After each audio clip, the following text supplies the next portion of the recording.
का बहुत बहुत शुक्रिया। एक बार फिर से तालियां उनका, बहुत बहुत उन्होंने चीज़ें हमारे पास वजाहत की। Thank you so much. अब मैं दावत देता हूं चौधरी मंजूर साहब का कि वो आएँ और प्रोग्राम के हवाले से और हमारे तिब्ब यूनानी के हवाले से अपना इज़हार ख्याल फरमाएं भरपूर तालियों में।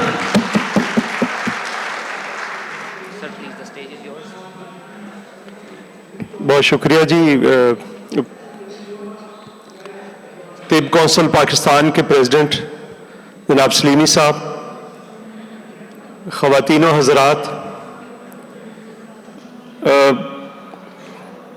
आपके नाम के साथ तो हकीम आता है, मतलब आप बहुत ही हिकमत और दानिश वाले लोग हैं। और मुझे याद है कि ना सिर्फ इलाज की गर्ज से लोग तबीबों के पास जाया करते थे, बल्कि बहुत सारे समाजी मसाइल के हल के लिए भी आपके पास ही जाया करते थे। और आप के जो बड़े थे और आप भी उन सारे मसाइल का हल निकालते थे। और मेरी अपनी जिंदगी के अंदर दो लोग जिनसे मैंने बहुत सीखा है, उसमें एक कसूर में हमारे हकीम गुलाम हैदर सुहेल साहब थे। बहुत पढ़े लिखे और बहुत उनका मुताला था, वसी मुताला था।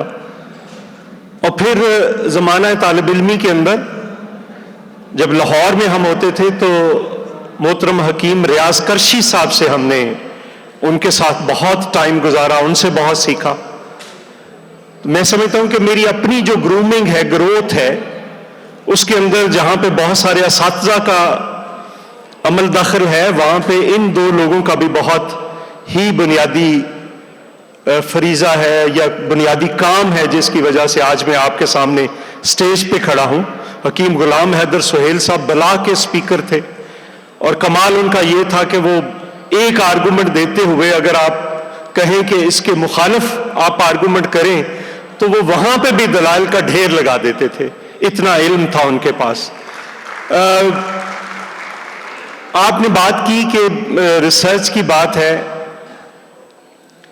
मेरी जो प्रॉब्लम है, आपका बहुत कमाल का काम है। मैं कुछ ऐनी शाहिद हूं कुछ चीजों का। मसलन जो मेरे एक बड़े करीबी दोस्त थे, उनकी डेथ हो गई है, उनको कैंसर हुआ, उनको खून की उल्टी आई। हम हॉस्पिटल में लेकर गए शेख ज़ैद में, वो 3 दिन बेहोश रहे। 3 दिन के बाद थोड़ा बहुत उनका होश आया तो उनको कहा गया कि आप इनको घर ले जाएं, इनकी खिदमत कर लें, जो कर सकते हैं, कोई इलाज नहीं। मुझे किसी ने बताया कि मैं अभी सलीमी साहब से बात कर रहा था, अभी मैं बाद में बात करूंगा, उन्होंने इस बिल के हवाले से भी कुछ काम किया है। आगा जी हैं हमारे बड़े मोहतरम है कराची से, तो उनके बारे में कहा गया कि वो लाहौर में एक दिन आते हैं, उस वक्त आते थे, अब नहीं आते, अब इस्लामाबाद में एक दिन उनका होता है, बाकी कराची में बैठते हैं। हम कोई नाउमीदी के साथ उनके पास चले गए। उन्होंने कहा कि आप लेट आए हैं मेरे पास, पहले आ जाते तो शायद बहुत सारी चीजें हो सकती थी। उन्होंने कहा खैर ये दवाई ले जाएं। वो दवाई हमने चोई मुजफ्फर साहब को देनी शुरू की। चोई मुजफ्फर साहब जहां पे लेटे हुए थे उठ के चारपाई पे बैठ गए, खुद वॉशरूम जाना शुरू हो गए। उसके बाद उन्होंने चलना फिरना शुरू कर दिया। वो मोटरसाइकिल खुद चलाकर, उनका गांव था टोडेपुर, वहां से कसूर आना शुरू हो गए। मैं उनके गांव में गया, कोई फौतगी हुई थी, तो मैंने उनको मना किया कि मेरे साथ आप ना चलें। उन्होंने कहा नहीं मैं चल फिर सकता हूं, मेरे साथ गलियों में वो चलते फिरते रहे। लेकिन वही बात उन्होंने कहा था कि आप लेट आए। 7-8 माह वो ठीक रहे, फिर उसके बाद उनका दोबारा जब अटैक हुआ तो उनकी डेथ हुई। इस तरह से मेरी अपनी फैमिली के अंदर मेरे दादाजी के मामू थे हकीम सरदार अली अर्शी साहब, बुरस कला एक गांव है, तो उस वक्त तो कोई आज से 125 साल पहले उनका एक हॉस्पिटल टाइप दवाखाना, वो बहुत बड़े जिम्मेदार थे, तो किसी से पैसे नहीं लेते थे। उनके यहाँ एक बहुत बड़ा कमरा और बरामदा था जहां पे लोग आते थे, उनको खाना भी देते थे, इलाज भी करते थे और रखते भी थे अपने पास, ठीक करके भेजते थे। उनकी बहुत सारी बातें सुनी, लेकिन अलमिया किधर है? आपका नॉलेज उस तरह से ट्रांसफर नहीं हुआ। जिसके पास जो इल्म था उसने कोशिश की कि या मेरी औलाद में रहे या फिर यहां पे वो खत्म हो जाए। हम सुनते थे कि बड़ी बड़ी बीमारियों के इलाज होते थे, इंस्टीट्यूशनलाइज नहीं हुआ। अगर आज कॉलेजेस बने हैं, तिब कॉलेजेस बने हैं, तो चलो कोई इंस्टीट्यूशन है। हमारा सिर्फ तिब का अलमिया नहीं है, ओवरऑल अलमिया है। बस जब अमेरिका के अंदर हार्वर्ड यूनिवर्सिटी बन रही थी तो बरसगीर के अंदर ताजमहल बन रहा था। हम ताजमहल बनाने पे खुश थे, वो हार्वर्ड यूनिवर्सिटी उसी वक्त सेम ईयर्स है।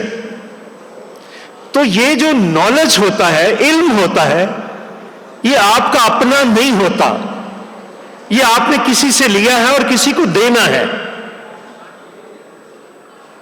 अब ये जो इशू आया है, इस पे मैं वापस आता हूं। मैं माजरत चाहता हूं, मैं आपके प्रोग्राम में बैठता भी, लेकिन मैं कसूर से आया हूं, वापस मुझे कसूर से आगे कंगनपुर जाना है। एक दोस्त है, बड़ा करीबी दोस्त है, उसके बेटे की शादी है। तो मैं अर्शी साहब से मैंने कहा कि कोई गुजारा हो सकता है? इन्होंने कहा कोई गुजारा नहीं हो सकता, आपको आना होगा। तो मेरा इफ्तिखार अर्शी छोटा भाई है, तो मैं इनके कहने पे और सलीमी साहब के कहने पे आज आपके पास हाजिर हूं। सिर्फ 2 बातें कहना चाहता हूं, बाकी आपसे ज्यादा समझदार, हिकमत वाला, दानिश वाला, उसूल परस्त कौन हो सकता है? जिनके नाम के साथ हकीम आता हो, उनको किसी और बात की या किसी एडवाइस की क्या जरूरत हो सकती है?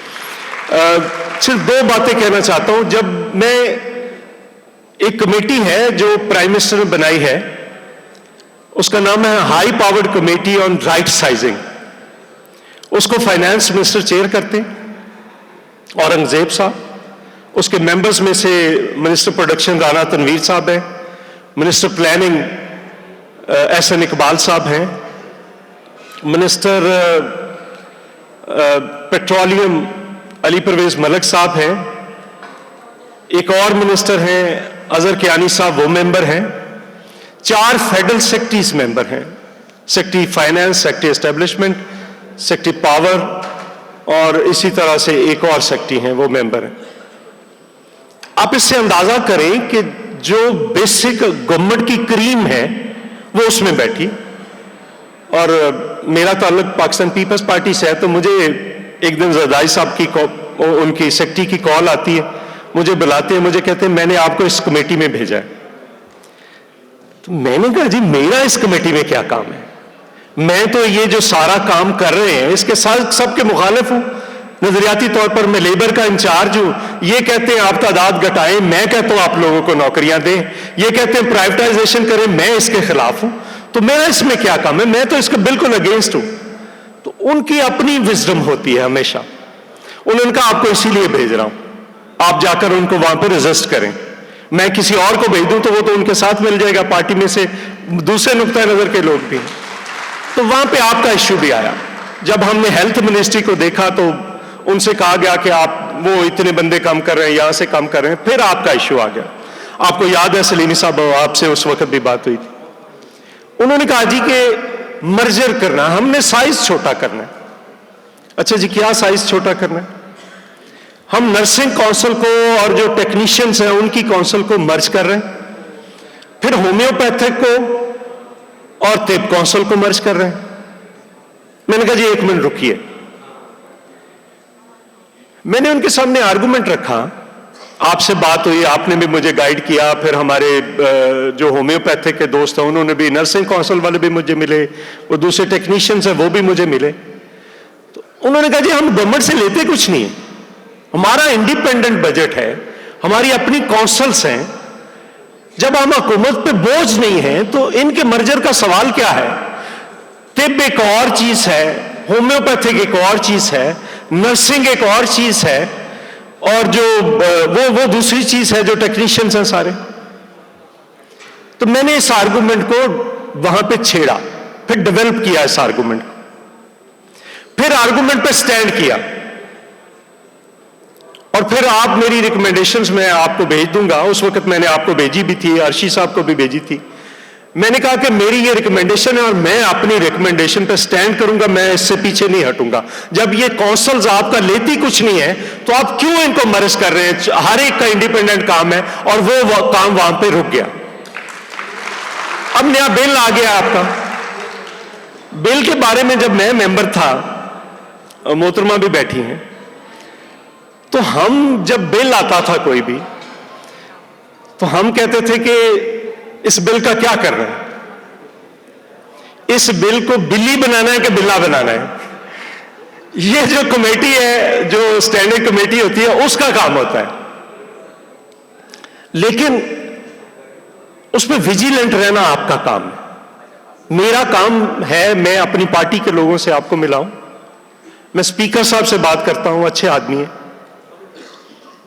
लेकिन स्टैंडिंग कमेटी के जो चेयरमैन हैं डॉक्टर महेश मलानी साहब, वो थर से एक हिंदू हैं, लेकिन वो बराह रास्त जीत के आए, इलेक्शन लड़के आए, जीत के आए। ये भी पाकिस्तान में एजाज है पाकिस्तान पीपल्स पार्टी को कि एक नॉन मुस्लिम को इंडिपेंडेंट सीट पे खड़ा करके बराह रास्त जीत कर आए। वो पहला पाकिस्तान की तारीख का है जो जीत कर, इलेक्शन लड़कर जीत कर आया है, वो है। लेकिन एक बात में आपसे है, वो भी डॉक्टर। अब यहां पे आपको विजिलेंट होना है। उस कमेटी में ज्यादातर डॉक्टर्स हैं, स्टैंडिंग कमेटी। सेनेट का मुझे नहीं पता इसकी कमेटी है या नहीं, बास कमेटीज नेशनल असेंबली की हैं, सेनेट की नहीं।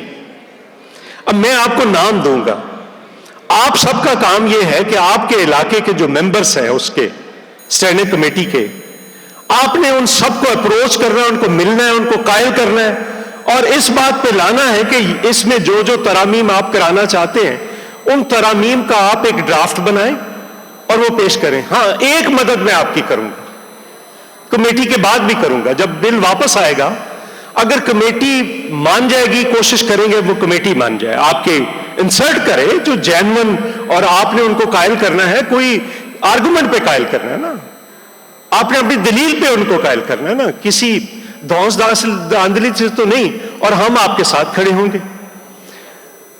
अब अगर फिर भी आता है तो मैं अपने मेंबर्स की तरफ से इसमें अमेंडमेंट्स डलवा दूंगा पार्लियामेंट के अंदर। हर मेंबर का हक है कि वो उस पर अमेंडमेंट करे। और आप फिर ना सिर्फ उनको मिलना है, बल्कि आपने अपने इलाके के बाकी कौमी असेंबली और सेनेट के मेंबर्स को भी मिलना है। आप जितना विजिलेंट होंगे इस बिल को आप रोक सकेंगे या इसमें तरामीम कर सकेंगे। तो उसके लिए रास्ता फराम करना आपके लिए, आपके और उनके दरमियान पुल का किरदार। मैं इस वक्त मेंबर नहीं हूं, मैं मेंबर रहा हूं, लेकिन चूंकि मैं अपनी पार्टी की सीईसी का मेंबर हूं, जितने भी मेंबर्स हैं वो एहतराम करते हैं, बात सुनते हैं, बात मानते हैं, गाइडेंस भी लेते हैं। सीनियर होने के नाते बहुत सारे ऐसे इश्यूज आते हैं जहां पे गाइडेंस लेते हैं। हम मुख्तलिफ पार्टी की कमेटियों के मेंबर्स हैं, वहां पे भी हमसे गाइडेंस लेते रहते हैं या बात होती रहती है। तो मेरा काम है आपको, सलीमी साहब, आपको और आपके दोस्तों को इसी हफ्ते में अगर डॉक्टर महेश मिलानी आते हैं तो मैं आपकी मीटिंग कमेटी चेयरमैन से करवा दूंगा। ये मेरा पहला काम है। आपकी मीटिंग स्पीकर से भी करवा देंगे, स्पीकर से भी टाइम ले देंगे। कमेटी के बाकी मेंबरान की मैं आपको लिस्ट दे दूंगा, जो हमारी पार्टी के उनसे मैं बात करूंगा और आप मिलेंगे। जो बाकी पार्टियों के उनको मिलना और उनको इलाकों के अंदर अप्रोच करना, ये आप लोगों का काम है। आप सब बैठे हैं, आप सारे बाअसर हैं। मुझे पता है आप अपने अपने इलाकों में कितने बाअसर होते हैं, कितना आपका अहमियत होती है। तो हर मेंबर को भी पता है कि आप कितने आम हैं, कितनी अहमियत के हामिल हैं। तो ये काम करना है और इस बिल के अंदर आपकी जो रिक्वायरमेंट्स होंगी वो मैं आपके साथ हूं, हर जगह पे आपके साथ हूं। आपका बहुत शुक्रिया, मुझे आपने दावत दी, यहाँ पे मैं हाजिर हुआ। तो सलीमी साहब, अब आप मेरा काम है, जो मेरी जिम्मेदारी लगाएंगे वो मैं अदा करूंगा, बाकी आपका। और आप सब दोस्त ये भी जब ये जब लड़ेंगे ना तो उन्होंने आपके सर पे लड़ना है। आप कितने नीचे एक्टिव होंगे, कितना इनसे पूछेंगे। लीडरशिप हमेशा नीचे जो उसकी कंस्टिट्यूएंसी होती है उसके सर पे खड़ी होती है। ये आप सारे की कंस्टिट्यूएंसी हैं। आप जितना इनको प्रेशराइज करेंगे, जितना इनसे पूछेंगे, जितनी बात करेंगे, उतना ये ज्यादा एक्टिव होकर लड़ेंगे और आपको वापस, जाहिर है आपके व्हाट्सएप ग्रुप्स होंगे या बाकी बने होंगे, उसमें आपको ये मुतले करते रहेंगे। आपका बहुत शुक्रिया, बड़ी मेहरबानी।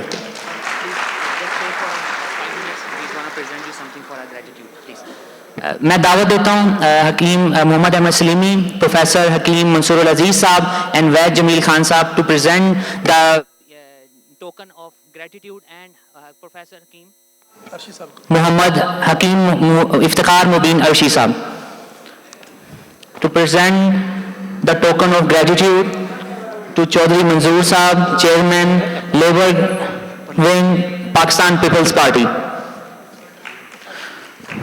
तालियां आपकी रुकनी नहीं चाहिए।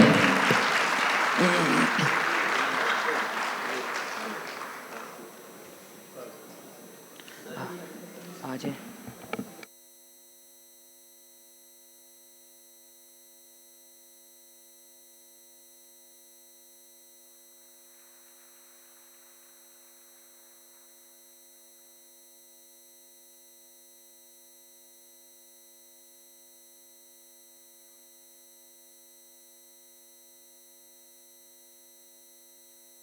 तालियां बंद क्यों हो रहा है?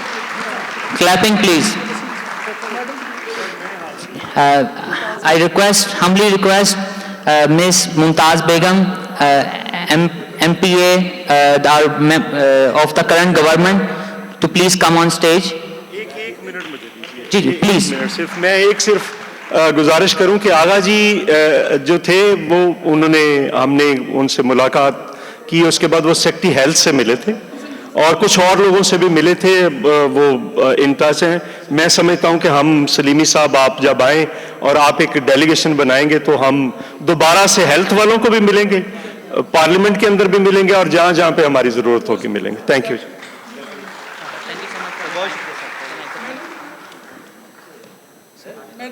जी जी आगे। Yes please madam.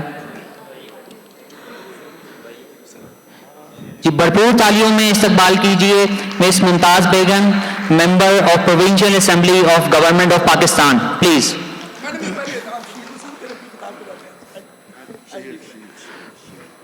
भरपूर तालियों में। बहुत बहुत शुक्रिया चौधरी मंजूर साहब का, मुमताज बेगम का, उन्होंने हमारे लिए वक्त निकाला।